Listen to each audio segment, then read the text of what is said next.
What's up, tribe? How you guys doing? Go ahead and hit that subscribe button, and I hope you like this video. This is your review for David Makes Man, season 2, episode 3. I know, it is late, but we are here, y'all. So let's jump into it. So we start this episode off. We see David getting himself ready to go down to the hospital, and he's talking about charisma and how some people are just born with that natural ability to just make people laugh and just have that natural easy spirit. And he keeps saying JG, and he keeps flashing back to scenes with JG as a kid, and I'm like, yeah, JG was always that guy, that kid, and it seemed like it came really easy for him. So we see David get to the hospital, and the doctor's like, listen, we need to have a conversation. There's been some complications. And so we find out that when they were in surgery to remove the bullet, there seemed to be a problem with JG's kidney. They want to induce, or his liver, something like that. And they want to induce the coma for a couple of days so that he can rest. And so, of course, that made everybody feel kind of nervous. Like, what do you mean induce a coma? Like, why do you want to keep him in a coma? And I think she said she's his common law wife, but listen, common law marriages don't even really exist that hardly anymore. And I know here in Maryland it don't exist. But she's sort of bucking at JG's mom. She's sort of bucking at her, like, listen, I'm his wife. I'll make these decisions for her. And you see that she's, and it's that thing that happens when everybody we're all struggling, we all dealing, we all processing. And I feel like it's her way of exerting some sort of power, or that I'm in charge of something here. And so David pulls her aside, and David says, listen, you can let him put him in a coma, and you can always change your mind and ask him to pull him out. But if they take him out the coma and it's too soon, you can't undo that. And it made a lot of sense. He said, listen, but the decision is yours, but that's just a different way of looking at it. And so you see, that, and it does make sense what he said. So the daughter wakes up because she was there, she was asleep and stuff.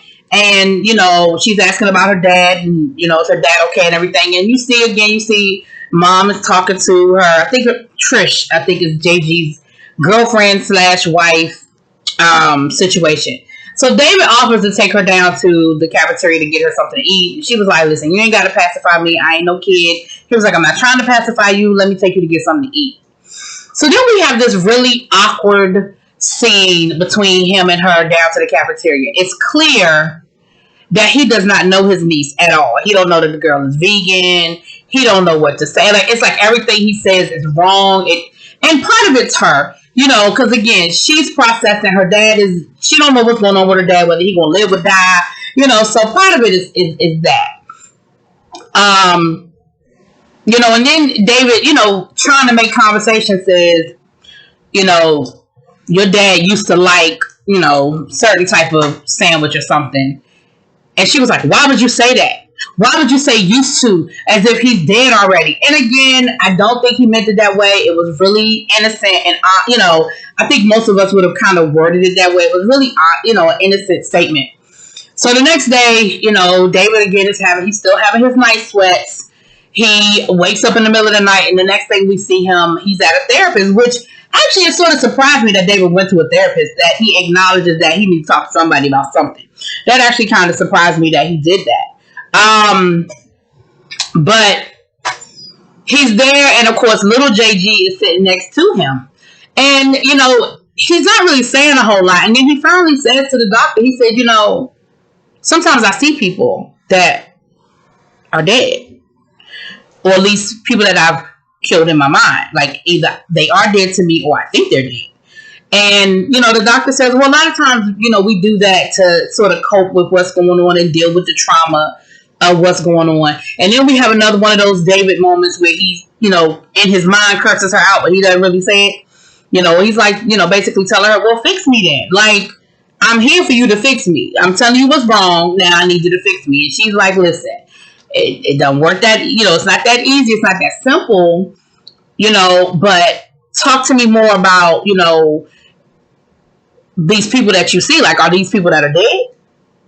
Or, what it is. And so he abruptly ends the therapy session because, of course, it's getting too close to comfort. It's getting too close to home. And so he abruptly ends the therapy session, and he sort of runs off. And we see that he has a big meeting. He has his meeting before the city council about his proposal to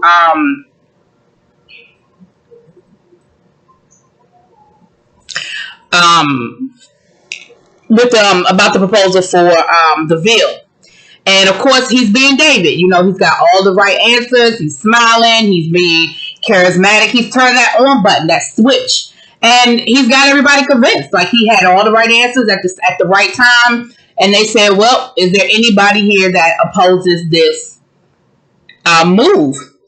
And here comes Marissa with a damn snake around her neck. I guess she has started working for the conservation people.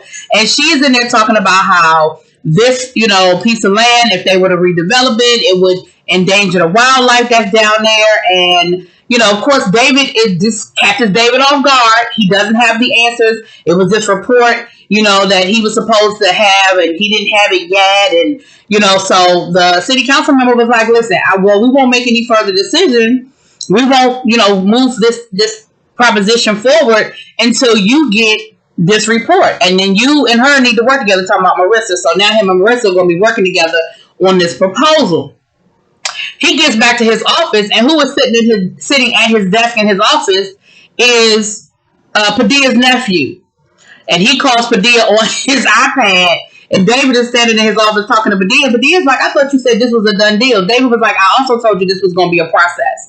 I ain't tell you it was going to happen overnight. I told you it was going to take us a minute or two. And this is just it. Like, he was like, I expected the conservation people. They were there a little bit earlier than I expected them. But this isn't, we anticipated this. And Padilla was like, well, I tell you what. From now on, my nephew is your assistant. And he will be there to help you do whatever it is you need done until this is a done deal. And David was like, I don't need your help. Padilla was like, this wasn't a request. Thank you and goodbye. So, of course, now David is pissed off because, David works alone. He don't need no help. He don't want no help. And the nephew, of course, is now antagonizing David. Of course, he done threw the N-word around. And you see how David has learned how to control himself. He ain't automatically jump up and punch him in his face, But he's definitely not happy. And, of course, the dude was like, well, you went to Ivy League. Like, I didn't know you grew up in a place like that. Like, it's making those assumptions, right? So then we see David down to the hospital. He's on the phone with his, girlfriend, booty call, friends with benefits situation. I don't know.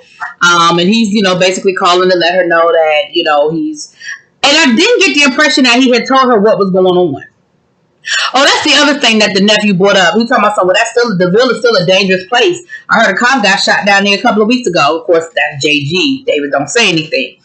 And I didn't get the impression that she knew what was going on with JG either, because he never said, well, I'm at the hospital, or JG's doing good, or whatever. It was just, sorry, I haven't talked to you in a while. I've had a lot going on kind of thing. So I don't know. So then we see David go and look in on JG, and JG is hooked up to all the machines, and he's in the coma that day. They put him in the induced coma, and he's standing there, and little JG comes along and holds, they start holding hands, and it's almost as if to reassure him, like, it's going to be okay, So the next day, Glow and Trish are all surrounding JG. He's waking up. He's coming out of his coma. And again, you see this power struggle between Glow and Trish. Again, Trish is like, you're doing too much. You're pulling on him too hard. This is this and this is that. And Glow is like, he is fine, and she lays down on the bed and all this other stuff. And of course, Trish is like, you're doing too much. Like, let him chill out. And so Glow immediately starts talking about, oh my goodness, I can't wait for you to come get out of here. The kids have been practicing. They have something to show you. They got a whole presentation for you. And, you see Trish is like, no, that's not going to happen. Oh, no, I done skipped all the way ahead. Hold on, pause right there. See, I done skipped 3-4 things ahead. Okay. So the next day, David is getting ready to go to work, and the nephew was there waiting for him saying, let's get to work. And David was like, why are you here? Like, I don't need your help. Like, why are you here? And he was like, listen, Uncle made it clear that whether I want to be here or not, it's me and you. So David says, fine, I gotta go by my mother's house first. So he takes him down to the Ville, and he tells him, he said, listen, I need a count. I need a head count of how many people live here. So I need you to knock on every door. I need you to take account of how many people are living here. And even if the apartments are boarded up, that doesn't mean that somebody not living there. It could have just been a gunshot or something. So I need you to knock on those doors too. And then you can report back to me. And David done got himself an Uber, and he done got up out of there. Okay, he done left him sitting there stranded in the middle of the Ville looking crazy. Okay. Glow. Now we have Glow in the room. Now while Glow is in the room, so before Trish comes in, while Glow is in the room talking to JG, he done woke up and he tells her, he said, I'm glad you were here because I wouldn't want Trish to see me scared because I'm scared. And of course Mama knows best. Now while this is going on, out in the waiting room, we got Trish and the daughter, and here comes the girl from the Ville, and she was like, and they started having a conversation, and she was like, yeah, I'm here to see my friend, he's sick, and I'm just here to check on him, make sure everything is okay. And she was like, yeah, I'm here, my man, he's sick, but he's hopefully doing better now. And they're like really vibing, they're like really clicking and having a good conversation. And so then when the doctor comes out and the doctor says, calls JG's, Jonathan Greg family, and both of them stand up, and you see the look on Trisha's face, like, oh, bitch, I know you not. Now, I feel like there's a backstory there. I feel like JG and old girl from the Ville probably dated at one point in time or whatever, and there's more to it, right? But I don't think there's anything ongoing just because of the way that their interaction was that night he was in the Ville, the night he got shot. I don't feel like they're currently in a situation, but there's clearly a story there, a history there, because her reaction, Trisha's reaction, was way, way, way, way, way too nasty for it to be because it's like she automatically assumes the worst. So there's got to be something. There's something there. Now, I don't know what it is, but there's something there. So anyway, that's when we had the whole scene with her in the hospital room with Glow, and her feeling like Glow was doing a little too much, and her not being happy, and all that good stuff. David comes down, and of course David is happy to see his brother awake, and he's still being kind of standoffish, and JG is being his normal self, talking about, boy, you better come over here and get in this group hug, and I'm all right, you see, I'm good, I'm here, it's all good. And then David ends up having a conversation with old girl from the Ville, and David finds out that she was the one that had actually called 911 and was with JG the night he got shot. And he was like, you still live in the Ville? And she was like, yeah. And again, you saw his face was surprised and shocked, because I feel like outside of Miss Elijah, who he knows still lives in the Ville, I feel like he has sort of disassociated himself from all of that. Like, and I'm sure there's a part of him that sort of has to do that in order to justify this plan he has for the Ville, right? So next thing you know, JG and Trish and them are down at the house, and they are performing. The kids at the house are doing at Robin's Nest, and they are doing this whole performance. They got glitter, they got boas, they got music, they got dancing, they got routines. Glow is a part of it. Like, they are having themselves a good old time. One of the kids accidentally tries to do like a little, move, and kind of overdoes it and does a little too much, and ends up falling on JG. And Trish loses her mind and says, that's enough of all of this faggoty shit. Excuse my language, I'm just quoting what she said. And so, of course, the immediate response by everybody was shock. Because, of course, this is a kid, this is a safe space, or supposed to be a safe space for LGBTQ. And even the daughter joined in, and you could see Trisha's face was like, what? Like, she's a part of this whole, routine situation. David shows up, and everything is everything. The neighbor come out there and he complains, honey. He mad. So after Trish has her little outburst, JG sends her home.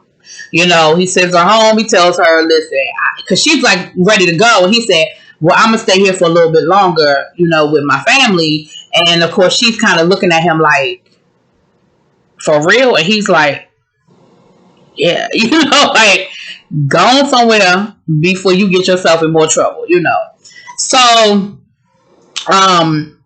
we see JG eating a piece of cake with David, and he's asking him, David, well, how was it? How was Trish? How was Mom? Like, how were they handling everything with me being sick? And David was like, listen, I wasn't really around a lot. And you can see the look on JG's face. He was a little disappointed that David wasn't there. But then I think a part of him, he knows his brother, and David was like, listen, seeing you there with all of them wires and all that stuff connected, like, I just couldn't do it. And he was like, but you knew I was going to be okay, right? Like, you knew I wasn't going to die. And David was like, yeah. Right, like, yeah, I knew you weren't going to die. Okay. So, next thing you know, David was like, he had to, David's getting ready to leave. And as he's getting ready to leave, the nephew pulls up. And the nephew, David, is looking shocked because David is like, now how did he find out where my mama, where I really am? And he was like, oh yeah. He said, I got all that information you wanted. I know everybody that's living down there. And I had a great conversation with Mr. Elijah. He kept calling me Shinobi, but boy, did he have a lot to tell me about you. So now David is like, he said, including where your mama really lives.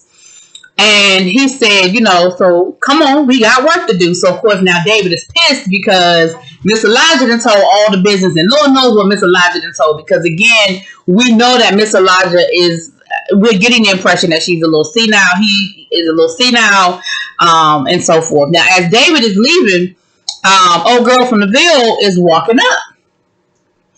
And her and JG have a conversation. And, she was like, I was having nightmares. Your blood was everywhere. I was so scared. And he was like, I'm good.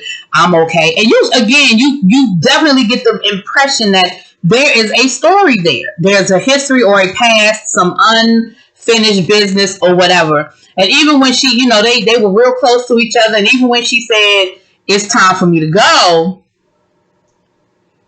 he was like, no, stay a little bit longer. Now, I'm going to say this. JG clearly has on a wedding ring.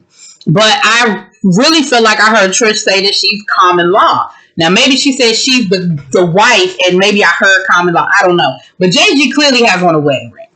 And that's where the episode ended. So y'all let me know what y'all think. Sorry it's late, but it is what it is. I'll talk to y'all later. Peace.